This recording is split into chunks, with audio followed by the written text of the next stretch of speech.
Alrighty then, welcome back to Exodus. Exodus right there. And today we're reading chapter 8. So we'll be reading this. We are skipping this part. Flip the page. And we'll be reading this. And we're done. Alright, let's get into it. The Lord then spoke to Moses. Speak to Aaron. Stretch out your hand with your staff over the streams, the canals, and the ponds, and make frogs overrun the land of Egypt. So Aaron stretched out his hand over the waters of Egypt, and the frogs came up and covered the land of Egypt. But the magicians did the same by their magic arts and made frogs overrun the land of Egypt. Then Pharaoh summoned Moses and Aaron said, Pray to the Lord to remove the frogs from me and my people, and I will let the people go to sacrifice to the Lord. Moses answered Pharaoh, Please designate for me the time when I am to pray for you and your servants and your people, to get rid of the frogs from you and your houses. They will be left only in the Nile. Tomorrow, he said. Then Moses replied, It will be as you have said, so that you may know that there is none like the Lord our God. The frogs will leave you and your houses, your servants and your people. They will be left only in the Nile. After Moses and Aaron left Pharaoh's presence, Moses cried out to the Lord on account of the frogs that he had inflicted on Pharaoh.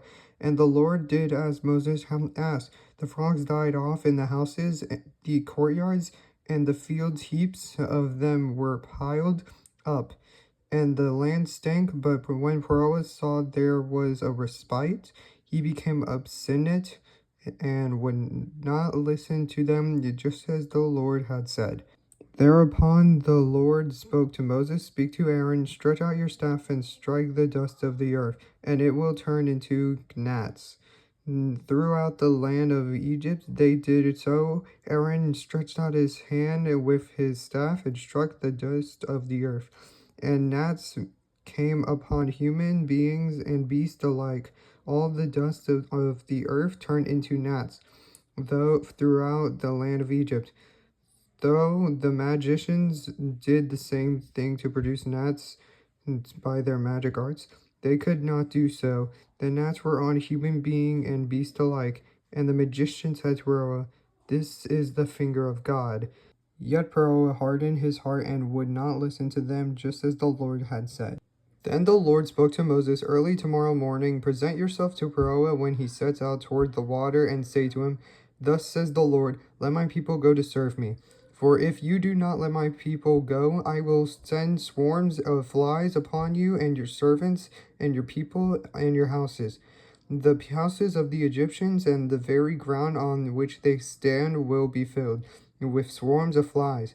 On that day I will make an exception of the land of Goshen, where my people are, and no swarms of flies will be there, so that you may know that I, the Lord, am in the midst of the land. I will make a distinction between my people and your people.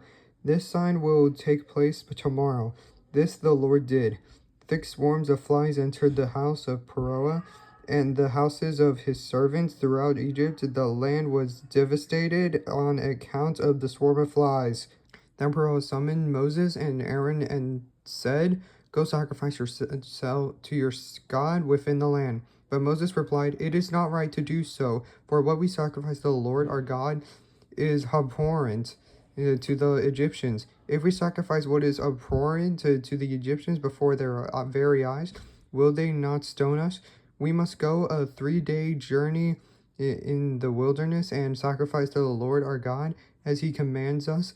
Pharaoh said, I will let you go sacrifice to the Lord your God in the wilderness, provide that you do not go too far.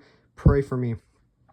Moses answered, As soon as I leave you, I will pray to the Lord that the swarms of flies may depart tomorrow from Pharaoh, his servants, and his people.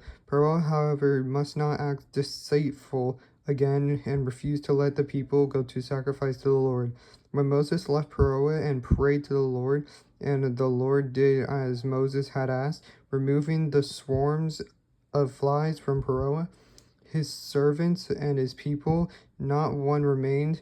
But once more Pharaoh belonged obstinate and would not let the people go. Guys, that was chapter 8 of Exodus. Thank you so much for watching. Not much to really say. I mean, check back in tomorrow, and yeah, have a blessed day.